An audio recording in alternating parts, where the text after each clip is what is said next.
Hello, everyone. Argentina's immigration laws are tightening, and this video today will talk exactly about that. My name is Sebastian Lamaris, and I'm an Argentine lawyer who has been practicing international law for the past 2 decades. So let's get to explore this law together to see how Javier Milei's new laws have changed Argentina's immigration landscape. Let me start first with a quick summary of DNU 366/2025. So in May 2025, Argentina's government issued this decree introducing major reforms to the country's immigration law. The decree's most important points are the 2-year residency requirement is now something that has to be completed uninterruptedly for 24 months. But as a lawyer, I can tell you that if you're required Argentina's immigration office that you need to travel, exceptions can be made. The law also updates definitions of immigration categories to permanent, temporary, and transitory. There's an introduction to stricter grounds for expulsion, including criminal records, fraudulent documentation, and illegal border crossings. Now it's required certain foreign residents to have private health insurance or pay for healthcare services. It allows state universities to charge tuition to non-residents. It obligates educational institutions to admit foreign students regardless of legal status, but must assist them in resolving immigration issues. The law also expands residency pathways for foreign investors through a new citizenship by investment program.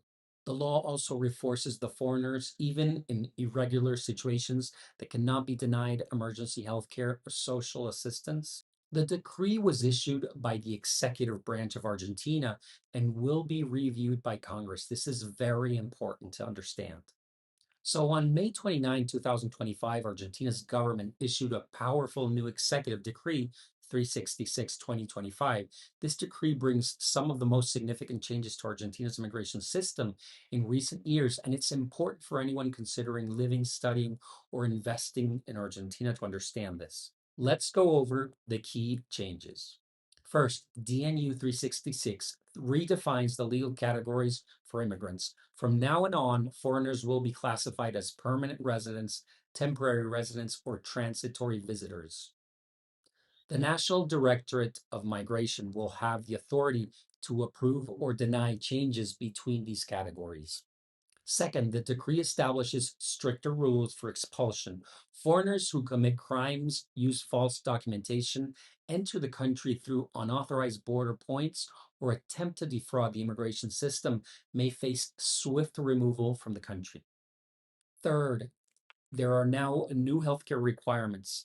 Foreign residents may need to show proof of private health insurance or cover medical costs themselves. However, no one, regardless of their immigration status, can be denied emergency medical care or social assistance in critical situations.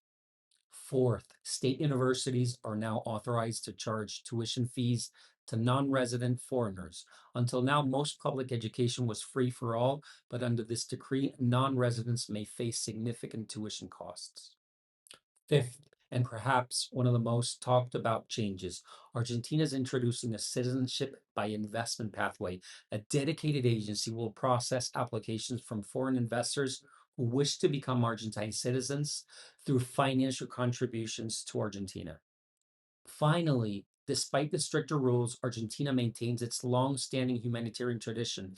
Educational institutions are still required to accept foreign students, even those without legal status, but schools must also help them resolve their immigration issues with proper guidance.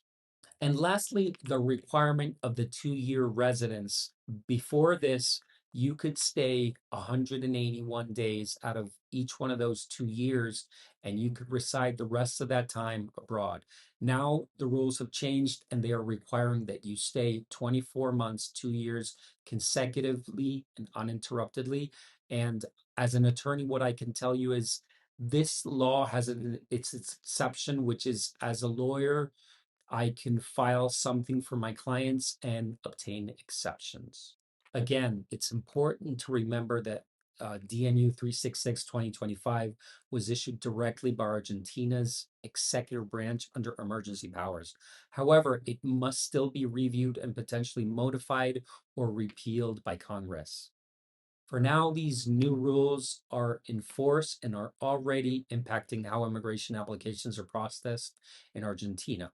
So I will continue to update you as this situation develops.